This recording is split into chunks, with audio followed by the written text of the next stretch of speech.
By the time the stranger reached Rowan Mercer's kitchen, she had blood on one sleeve, dust caked at the back of her throat, and 3 ranch hands telling her to get back on the road before the coyotes found her. She set her flour sack on the scarred pine table anyway and asked, calm as a woman in her own house, whether anybody on that ranch still remembered how to keep a stove hot. One of the men laughed. Another spat into the ashes beside the door. The third, a red-haired boy with a fresh rope burn across his palm, looked almost ashamed of them. Rowan stood in the doorway that led out to the yard, hat low, shoulders broad in the evening light, saying nothing. He had the stillness of a man other folks often mistook for softness, right up until they learned better. Outside, the last horses were being watered. Inside, the kitchen smelled of old coffee, iron, and the bitter edge of scorched beans from whatever disaster his cook had made before quitting that morning. The woman untied her bonnet with fingers that did not tremble, though there was a cut across her knuckles, and her boots looked 2 days past done. She was not young. That was the first thing they all saw. Not old, either, but old enough to know better than to walk alone into a Wyoming ranch yard with a single satchel and no recommendation. Her dress was plain brown calico, dust-faded almost gray. Her hair, escaping its pins, was the color of chestnuts after rain. I can leave, she said, not looking at any of the men. But if I do, you'll all be chewing burnt salt pork again by dark. So if one of you has the good sense to move, I'd be obliged. That made the red-haired boy bark out a laugh before he could stop himself. And before we go farther into this one, settle in wherever the evening has found you and tell us in the comments where you're listening from tonight. We always like knowing who's sitting by the fire with us. The woman crossed straight to the pantry as if she had lived there a year. She found flour, beans, 2 onions, a heel of bacon, coffee, half a sack of apples gone soft at the bruise, and 1 stubborn crock of sourdough starter that had not yet died of neglect. Then she did the boldest thing of all. She washed her hands. Not quick, not careless, thorough. At the pump basin, sleeves rolled, blood and road grit spiraling away in cloudy pink water, while 3 grown men watched, as if witnessing a sermon in a language they had never heard. Then she tied on an apron she found hanging crooked by the stove, set bacon to render, and began. The kitchen changed around her. It was not magic. It was skill, which only looks like magic to people who have never learned the price of it. She browned onions until sweetness lifted through the room. She mashed bruised apples into the beans with molasses and dry mustard from a neglected tin near the back shelf. She sifted flour high, let air into it, worked the dough with the heel of her hand as if persuasion were kinder than force. When the red-haired boy reached for a scrap, she slapped his wrist with a spoon without even turning. Wait till it's worth stealing, she said. That was when Rowan moved. He crossed the room, took the coffee pot from where she had pushed it too near the flame, and shifted it half an inch. It'll bitter there, he said. She looked up at him for the first time. Her eyes were dark gray, watchful and tired. Then don't let it. He might have smiled. On another man it would have shown. On Rowan Mercer it looked more like a thought passing behind the eyes. His foreman, Cole Danner, a long-faced man with whiskers the color of old rope, muttered, "You taking in every stray who can boss a stove now." Rowan ignored him. "What happened to your sleeve?" "Fence wire." "Where from?" "The road." Cole gave a flat snort. "That road got a name?" "The same as every other one," she said. "Long." The biscuits came out first, pale gold and high. Then the beans, rich and dark, and a skillet gravy from almost nothing except rendered bacon, flour, black pepper, and knowledge. She served the men without fuss. When Rowan took his first bite, he did not do what hungry ranchers usually did, which was shovel food into the silence and only later decide whether it had been good. He stopped. The spoon remained in his hand. The room did not make a sound but for the fire ticking under iron. He tasted again, slower this time. Then he looked at her with that steady, unnerving gaze and asked, very quietly, "Who are you, really?" Her face did not change. Only her fingers tightened once around the edge of the stove. "A woman that knows how to keep men from cursing over supper," she said. "No," Rowan said. "A trail woman doesn't thicken gravy like this. A boarding house cook does. Maybe a hotel one. Somebody taught you where heat ought to sit and how long coffee ought to rest before it's fit for a cup. So I'll ask plain, who are you really?" For a moment nobody breathed. Then hoofbeats came hard into the yard. Every head turned. The red-haired boy nearly upset his plate trying to get to the door. Cole was already there first, hand on the latch. A rider had pulled up, blowing lather from his horse, coat dark at the armpits, face narrow with the eager look of a man who enjoyed bringing bad news. "Mercer," he called before dismounting. "You got a minute?" Rowan stepped out. The others crowded behind him. The woman stayed by the stove, though from where she stood she could hear every word through the screen door and the dry rustle of cottonwoods. The rider pulled a folded handbill from his vest. "Sheriff Albright's asking around. Looking for a woman. Widow by the name of Etta Bell. Says she's wanted for theft and for questioning in her husband's death." The spoon slid from the woman's hand and struck the stove lid with a small, bright sound. The rider kept talking. "Dark hair. Medium height. About 40. Might claim to be seeking work. Harlan Voss wants her found before she clears the county." Rowan took the paper. He read it once, then twice. Cole turned toward the kitchen. The red-haired boy did too. Everybody did. Only Rowan did not. He folded the handbill in half, then in half again, slow and exact. "Never seen her." The rider frowned. "You sure?" "I said what I said." The man glanced past him toward the open kitchen door, maybe catching the smell of fresh bread, maybe the shape of a skirt at the stove, but Rowan's body blocked the way in. "Voss is paying $50, the rider said. "Then you best ride faster," Rowan answered. "Somebody out there surely loves money more than supper." The rider looked annoyed enough to argue and uncertain enough not to. At last he wheeled his horse and went back through the yard in a spray of dust. When Rowan came inside, nobody spoke. The woman had set the fallen spoon back in place. Her face had gone pale under the road dust, but her chin was level. Cole stared at her like a man calculating whether loyalty cost more than he cared to pay. The boy with the rope-burned palm looked frightened for her. Rowan laid the folded handbill on the table between them. "You can tell me now," he said. She stared at the paper without touching it. "If I tell you, you'll likely wish you hadn't let me near your stove." "Maybe. And if I don't?" He pulled out a chair and Saturday. "Then I'll still know Harlan Voss wants you found badly enough to put money on it. And that makes you more trouble than most women who walk in hungry." She let out one breath through her nose, almost a laugh, though there was no humor in it. Then she reached up and pulled the last pins from her hair. It fell loose around her shoulders, not from vanity, but exhaustion. A woman too tired to keep pretending. "My name is Etta Bell," she said. "The theft is a lie. As for my husband, he died because he learned something a rich man wished had stayed buried." The room held still. Cole cursed softly. Rowan said, "Sit down." She did. Outside, the sky was sinking to copper beyond the corrals. A horse stamped in its stall. Inside, the biscuits gave off warm steam when broken, and the smell of bacon and coffee made the whole room feel briefly like a place nobody would ever think to fear. Etta put her hands flat on the table so they could see them. Nathan Bell kept books for Voss. Cattle notes, land liens, feed accounts. Men came in owing $20 and left owing $200 on paper they'd never seen. Widows signed things they could not read. Homesteaders lost wells they'd already dug. My husband started copying the true figures at night because he meant to take them to a federal land agent in Cheyenne. Cole's eyes narrowed. "And did he?" "No."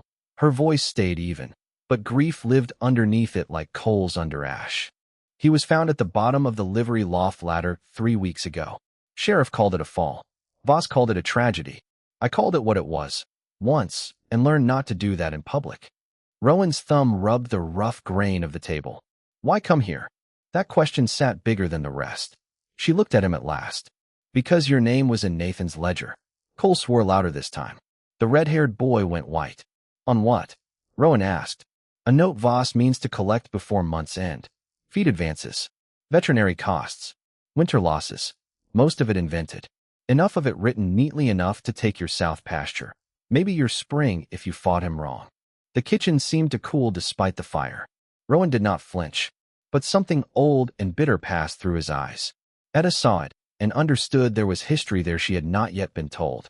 "I didn't come for shelter at first," she said. "I came to warn you. Then I reached the yard, smelled whatever passed for supper, and judged warning could wait 10 minutes. The red-haired boy gave an involuntary snort, half panic, half admiration. That was the point of no return, though none of them knew it yet. It was not the moment she gave her name. It was not the moment Rowan lied to the writer. It was the moment the people in that kitchen understood that what sat between them now was not a stranger and a meal, but a choice. Safety on one side, decency on the other. And no one at Rowan Mercer's table would be able to pretend, after that night, that they had not seen the road dividing them. They put the lamps out late. Etta slept in the small room off the kitchen with a chair braced under the latch. Rowan sat on the porch till near dawn with a rifle across his knees and the crumpled handbill in his coat pocket, listening to the creek run dark beyond the cottonwoods and wondering what sort of fool let trouble cook supper and stay the night. Morning came cold and bright, with frost silvering the horse trough and a wind off the butte sharp enough to crack the skin at your lips. Etta was already up, sleeves rolled, making oatcakes for the men when Rowan walked in. He stopped short at the sight of her moving through his kitchen like a promise he had not meant to make. "You don't sleep much," he said. "On strange property? Not if I can help it. That room's lock holds. Locks hold till they don't." She slid him a cup of coffee. He took it. The first swallow was clean, dark, right where bitterness stops and strength begins. "Your husband taught you the books?" he asked. She nodded. "He said if he ever died before me, I ought not be at the mercy of any man with a pen." Rowan leaned one shoulder against the wall. "Wise man." "Yes," she said softly. "That's why they killed him." The men filed in one by one. Cole suspicious. The boy, Toby Reese, Etta learned, bright-eyed and unsteady with youth. An older hand named Virgil Mott, whose left eyelid twitched every time he lied. By noon, Etta knew more about the temperament of Rowan's ranch from one breakfast than most people learned in a month. Toby talked too much when he was nervous. Virgil salted food before tasting it. Cole pretended not to watch the door. And Rowan ate like a man long practiced at taking only what he needed and leaving the rest. It was the sort of knowledge women were expected to have, and men forgot could be dangerous. By the third day, the house had changed. Not grandly, not visibly to an outsider, but the rhythm of it had turned. Socks got mended before holes won. Bacon grease was saved. The pantry was ordered. Coffee ceased tasting like punishment. A side of beef went farther. Men stopped drifting toward town as soon as their plates were cleared. They lingered. They laughed more. Even Cole, who distrusted Etta on principle, asked for second helpings while making it sound like accusation. Then Etta asked Rowan to bring her the ranch books. He found her after supper at the long table, spectacles low on her nose, not delicate things, but sturdy round lenses from her satchel, and the ledgers opened flat before her. Lamplight shone on the small crease between her brows. "You keep your debt figures honest," she said without looking up. "That's rare enough."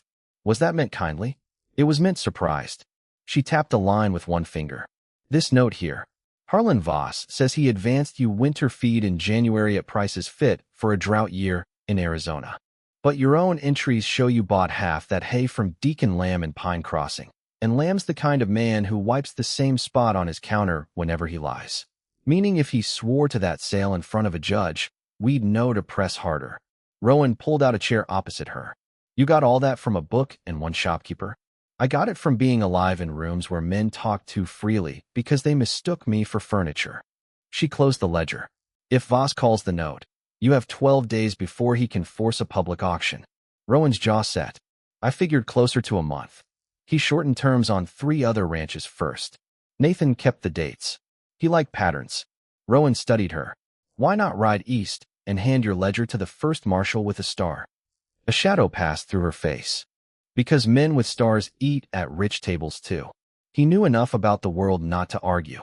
That night, sitting on the back step while the moon whitened the corrals, Rowan told her the part he had not meant to tell anybody. About his younger sister, Marion. About the little spread their father had left them both. About the season Rowan took an offer from Voss for bridge cattle just to keep his own place afloat. And while he was hauling beeves north, Voss's men pressed Marion with a paper note claiming feed debt on land she never owed. She signed, frightened and half-sick with carrying her first child. By the time Rowan got back, she and the baby were gone east to kin in Nebraska. Marion died there in childbed 3 months later. "I didn't swing the pen," he said, voice flat as worn leather. "But I was doing business with the man who did. Seems to me that's close enough." Etta sat with her hands folded around her knees, feeling the night chill gather at the hem of her dress. Guilt's a strange thing, she said. It keeps trying to pass itself off as duty, so you'll let it stay. He turned toward her then, slow. The dark hid part of his face, not the tiredness in it. That was the first quotable truth of the story, and it landed so quietly it almost sounded like nothing. Maybe, he said, but a person can survive on less than hope. Go too long without being needed, that's what hollows them out. She did not answer. She could not, because something in her had recognized itself. On the 5th day, she went with Rowan into Pine Crossing. It was barely a town, mostly one street and a church trying to look permanent, but Voss's money had reached even there. It showed in the new brick front on the bank and the polished brass scale at the mercantile, and the way Sheriff Albright's boots always looked fresher than a public servant's had any right to. Heads turned when Etta stepped down from the wagon. She kept her face still. The first trouble came at the mercantile. Deacon Lamb, his sandy mustache damp at the corners and one hand rubbing the same patch of oak counter to a polish, glanced up and froze like a rabbit under hawk shadow. "Ma'am," he said carefully. "You remember me," Etta answered. "No cause I should." His hand rubbed faster. "Maybe not," she said. "But you remember selling Mercer hay. January. Cheap enough because the bales were damp and you knew it." Lamb swallowed. Might have or did." Before he could answer, the bell over the door jingled and Harlan Voss stepped in.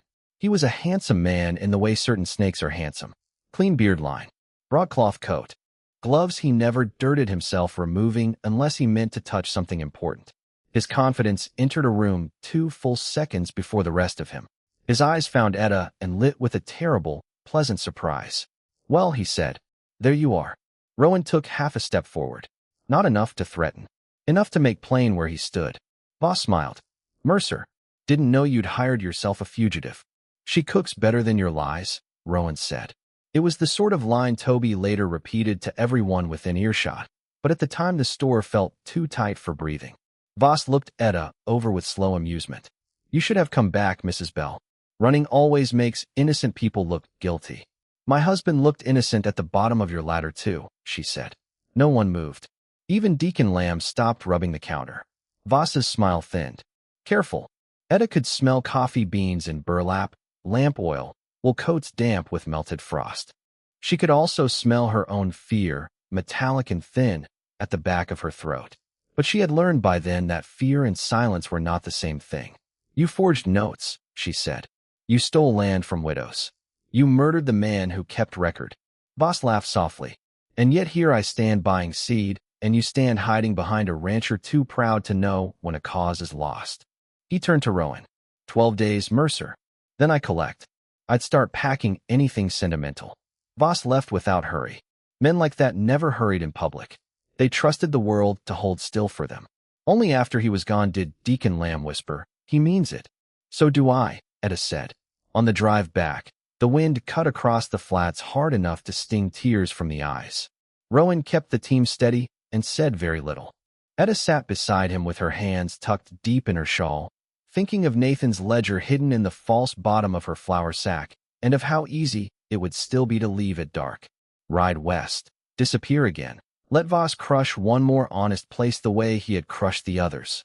That is the question every hard story eventually lays before us, and maybe it lays it before you too. If you had a horse saddled, a road open, and enough fear to justify either choice, would you run to save your own skin, or stay and fight for people who barely knew your name? Tell me what you think, because there's no cheap answer to that one. They were halfway up the ridge to Mercer land when Etta said, "If I go tonight, he may leave you be." "No. He wants me worse than he wants your spring." "No." She turned to him. "You haven't even heard the rest." "I've heard enough." His hand stayed easy on the reins, but his voice was iron. "You came here to warn me. You cooked for my men. You told me truth when lying would have kept you safer. I won't buy my peace with somebody else's neck." She looked away fast, because there are kindnesses that hurt worse than insults when you've gone too long without expecting them. The storm arrived sooner than either of them planned. Just after midnight on the 8th day, the dog started barking low and mean. Rowan was awake before the second bark ended. Etta heard boots hit the porch, heard Cole cursing in the yard, heard horses where no horses should be. Then the north hay shed went up. Flame took dry timbers with a sound like somebody ripping the sky in half. Men shouted. Cattle bawled. The whole dark turned orange in one brutal breath. Rowan grabbed his rifle and ran. Cole after him. Toby tripping into his boots. Virgil hauling buckets from the pump. Etta snatched the ledger from under the floorboard beneath her bed and shoved it into the bib lining of her apron. She had just reached the kitchen door when glass burst inward. A man came through the window with his face wrapped in a bandana and a revolver in his fist. Everything happened fast then. He lunged for her. She threw the lamp. Oil and flame roared across the table. He flinched left. She snatched the kettle off the stove and flung boiling water at his hands. He screamed, gun clattering across the floorboards. She caught the iron poker in both fists and drove him backward into the pantry door with a crack that rattled crockery. Outside, shots split the night. Short sentences belong to fear because fear does not speak in paragraphs. Rowan was at the corral gate. One rider down. Another wheeling. Cole bleeding from the scalp. Toby trying to free the geldings before smoke took them. The hay shed throwing sparks into the black. Etta ran into it anyway. She got Toby by the collar when his sleeve caught on a nail. Tore him loose. Slapped the blind panic out of him with one hard word, breathe, and shoved him toward the open yard. A beam dropped where his head had been. Heat rolled over her face so fierce it tightened the skin. They made the trough line just as the roof collapsed. Rowan turned at the sound of it and saw her there, soot-streaked, hair half-burned from its pins, one hand still gripping the iron poker. That was when one of Voss's men shouted from the dark beyond the fence. She comes to town by noon with Bell's ledger, the rider yelled, or the boy dies with a rope on him. And from somewhere out in the black, bound to a saddle, Toby made a raw, choking sound. The riders were gone before Rowan could clear a shot. Silence hit after them like a blow. Only then did Etta understand Toby was not beside her. Only then did Rowan understand too. Cole spat blood and ash into the dirt. They took him. Virgil crossed himself with shaking fingers. Rowan went very still in a way that frightened everybody who knew him. Etta pressed one palm over the ledger hidden against her ribs and felt the paper edges through cloth. Nathan's neat figures. Names. Dates. Enough ruin for a dozen guilty men if it lived long enough to be seen. Town by noon. Cole said hoarsely. It's a trap. Yes, Etta said. The fire hissed in the wet remains of the trough line. A horse screamed somewhere behind the barn and was mercifully quieted. Smoke drifted low, bitter as punishment. Then Virgil, who lied badly and feared worse, blurted the thing none of them had known. I heard one of them say the spring papers are filed already, he said. They ain't after just debt. Voss wants the water rights under Mercer's place. He's been buying half the valley and choking the rest dry. Rowan turned. Why didn't you say that before? Virgil's twitching eyelid fluttered like a trapped moth. Because Marion knew it too. She tried to tell folks. That's why they pressed her so hard. It weren't just money. It was the spring. The truth landed cruel and clean. Marion had not simply been cornered by greed. She had been hunted for standing in its way. Rowan shut his eyes once. Opened them changed. By then the eastern sky was paling. There was no more time for old grief. Only use for it. He said, inside. The house smelled of smoke and wet wool and scorched wood. Etta bound the grays along Rowan's upper arm while Dawn climbed the window glass. His skin was cold from night air. Her hands were steady from necessity. You should let me go alone, she said. No. If he sees you beside me, he'll think you mean to fight. I do mean to fight. She tied the bandage off. And if he hangs Toby while we're still arguing? At that, Rowan caught her wrist. Not roughly. Not to stop her. To make sure she heard. Listen to me, he said. I spent years standing just outside the worst thing in the room, telling myself that because I hadn't caused it, I wasn't answerable for it. That ends today. The kitchen was quiet except for the small tick of cooling iron. Etta swallowed hard. Nathan used to say the safest place in the world for a secret was beside a stove. Men hear women mention flour and measures and stop listening. She gave a tired, broken little smile. The ledger isn't the only record. He had the bribe names in my cookbook. Measurements tied to page numbers. Judges, sheriffs, bankers. He said if they ever searched the house, they'd turn over trunks and desks and never once imagine the proof might be tucked between biscuit recipes. Rowan stared at her a moment, then let out one breath that might almost have been awe. He trusted you with all of it. He trusted what they never saw when they looked at me. Her voice frayed then, just a little. A woman can be plain enough, old enough, kitchen enough, and the world starts talking right over her head. Sometimes that's a wound. Sometimes it's a weapon. He did smile then, small and real and devastating because it had cost him something to get there. What he said next was the line people would remember from this story, the one spoken not grandly, but with his arm bleeding under fresh bandage and ash still in both their hair. Lonely isn't the absence of people, Rowan said. It's what settles in after nobody says your name gently for too long. Etta looked at him as if the floor had shifted under her. Nobody had said her name gently in a very long while. She touched his sleeve once. That was all. Yet it held enough tenderness to make the whole ruined room seem briefly lit from somewhere deeper than dawn. If this story is moving something tender in you tonight, that's exactly who it was meant for. A like and a subscribe tells us to keep bringing these fireside stories your way. They rode into Pine Crossing together in the wagon, Cole beside them with a shotgun across his knees and Virgil behind. The townspeople were already gathering near the stock pens, where Voss had arranged matters to look legal. That was always the trick. Evil dressed in paperwork, greed standing behind a desk. Theft announced in a calm voice with witnesses. Toby stood on a wagon bed under sheriff's watch, hands bound, face bruised but alive. Harlan Voss stood near the auction rail with Sheriff Albright and Judge Finley, who had come over from the county seat in a dusted black coat. There were more people than Voss likely preferred. Church women, storekeepers, ranch hands from neighboring spreads, and Celia Wren from the Pine Crossing Gazette with ink on 2 fingers and a notebook already open. Good. Let the valley see it. Voss spread his hands when Etta stepped down. Mrs. Bell, how civic-minded of you. You let the boy go first, she said. No, he smiled. You hand over the ledger first. Rowan climbed down beside her. A murmur moved through the crowd. Judge Finley cleared his throat. This proceeding concerns Mercer's default note and the apprehension of a wanted woman. Etta heard her own heart, slow and loud. Then she did the one thing Harlan Voss had spent his life believing a woman like her would never dare. She stepped past him and addressed the crowd. My husband kept your debts, she said, her voice carrying farther than she expected. Some of you lost land you never truly owed on. Some paid notes twice. Some watched widows turned out and called it business because the sums were written in a fine hand and stamped proper red. Voss said, Sheriff. But Celia Wren snapped. Let her finish.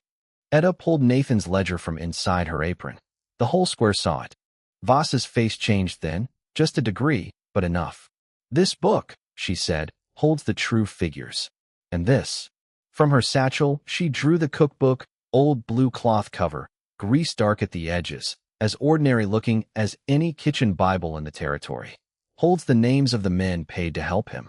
Laughter rippled, uncertain and cruel, from the back. A cookbook? That was the world again, trying to decide it knew what was important. Etta opened to a page. Biscuits. 3 cups flour. 1 tablespoon baking powder. 2 teaspoons salt. Half cup lard. She turned another. Apple pudding. 2 cups sugar. 1 nutmeg. Her voice stayed calm. Nathan numbered the measures. Cups for column. Spoons for line. Ingredients for the initials we could not safely write outright. Every recipe tied to a page in the ledger. We memorized it together because he said if they killed him, they'd never believe I knew how to read what a kitchen was saying. Nobody laughed after that. Celia Wren stepped forward fast. Judge, I'd like to inspect both books myself. Judge Finley hesitated. Too long. That was all the crowd needed. Deacon Lamb called from the front. I sold Mercer that hay fair and cheap. Never charged him what Voss filed. Another voice. Mine too. Then another. One widow in a black shawl raised her chin and said, He took my brother's well with a note my brother never signed. The air changed. You could feel it. The way weather changes before hail. Not in sight. In pressure. Voss saw it too. He moved for Etta. Not with argument. With panic. He lunged to wrench the cookbook from her hands. Rowan intercepted him, catching his wrist mid-grab. The 2 men slammed against the auction rail. Albright reached for his gun. Cole leveled the shotgun at the sheriff so clean and quick the man froze with his hand half drawn. Don't, Cole said. Toby, on the wagon bed, kicked backward into the deputy holding him and tumbled free into Virgil's waiting arms. Voss tore loose from Rowan and swung wild. Rowan took the punch, stepped inside it, and drove him hard against the loading chute post. Wood cracked. Voss staggered, went for the gun in his coat.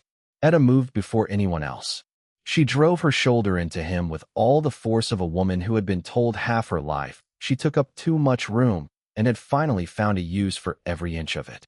Voss crashed sideways into the mud, gun skidding under the wagon wheel. The square erupted. Judge Finley shouted for order. Celia Wren shouted louder for witnesses. Deacon Lamb kept yelling about the hay ledger. The widow in the black shawl slapped Albright across the face when he tried to push through. Toby, breathing hard, climbed onto the wagon rail and cried. They burned the Mercer shed. They said they'd hang me if she didn't come. That did it. Because fraud is one thing to folks long accustomed to rich men's theft. Burning and kidnapping are plainer sins. Easier to name, easier to hate. Voss, muddy and heaving, looked up at Etta with genuine disbelief. You, he said. Yes, she answered. Only that. But there was victory in it. The victory of being seen all at once and not flinching from the light. Judge Finley finally demanded the books.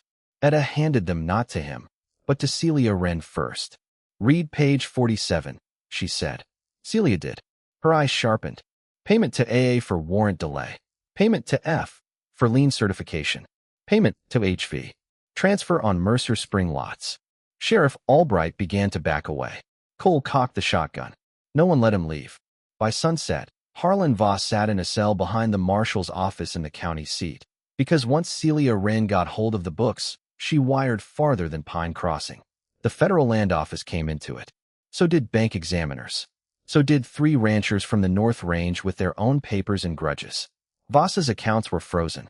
His bank closed by the week's end. Judge Finley resigned before anyone could remove him. Sheriff Albright was arrested trying to burn records in his own stove. The auction against Rowan Mercer was voided. The spring stayed his. Justice, when it came, did not come pretty. It came noisy and expensive and humiliating for the guilty, which was exactly how it ought to have come all along. The weeks after were full of practical miracles. Burnt timber cleared. New hay bought on credit extended honestly this time. Toby bragging over the bruise on his jaw till Etta threatened to tan him herself. Cole admitting, with the solemnity of a funeral, that her beans had spoiled him for every chuckwagon west of Laramie. Celia Wren printing the whole affair under a headline so sharp men were still talking about it in saloons 2 counties over. One cold evening, Rowan found Etta on the porch shelling late peas into a tin bowl while the first true autumn smell crept down from the hills. You can stay, he said. She did not look up. That the sort of proposal you make all the women who save your ranch. No. That earned him the side of her smile. He came down the step and sat beside her. The bowl between them clicked softly with peas. A lamp glowed in the kitchen window. Somewhere beyond the corrals a horse snorted into the dusk. I don't mean in the kitchen only, he said after a while. Though Lord knows the men would mutiny if you left that stove now. I mean here. On this place. In whatever way feels right to you. Etta's hands went still in the bowl. For a long time she watched the dark gather over the pasture. Then she said, All my life I have mistaken usefulness for belonging. They are not the same. No, Rowan answered. They aren't. She turned to him then, searching his face the way a person tests winter ice. And which are you offering? His voice was quiet when he said it. Belonging, if you'll have it. The useful part was settled the first night. She laughed then, but it broke in the middle and came back wet with tears she no longer bothered hiding. Rowan took the bowl from her lap and set it aside. When he touched her cheek, his thumb was rough from rope and work and wholly gentle. Their kiss was not young. It was better than young. It was careful, certain, grateful. It tasted faintly of coffee and cold air and the kind of mercy both had nearly stopped expecting. By spring, the valley had righted itself as much as valleys ever do.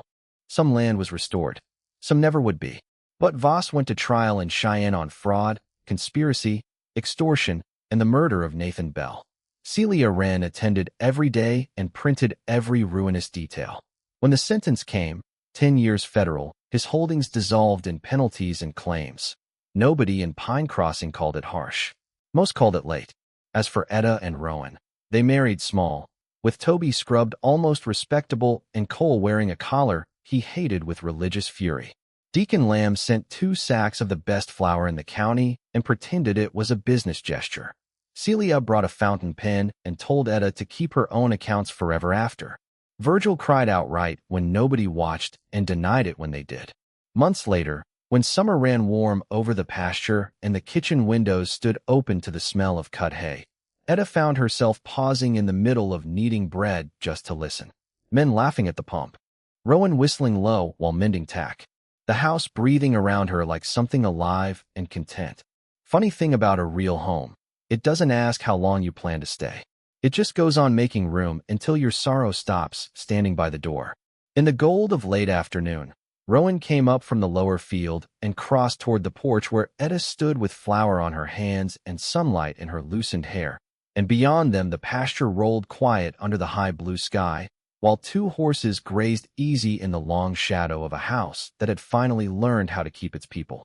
Next time, we'll tell the story of a deaf seamstress sent west because her family thought silence made her useless, and the blind rancher who was the first man alive to hear exactly who she was.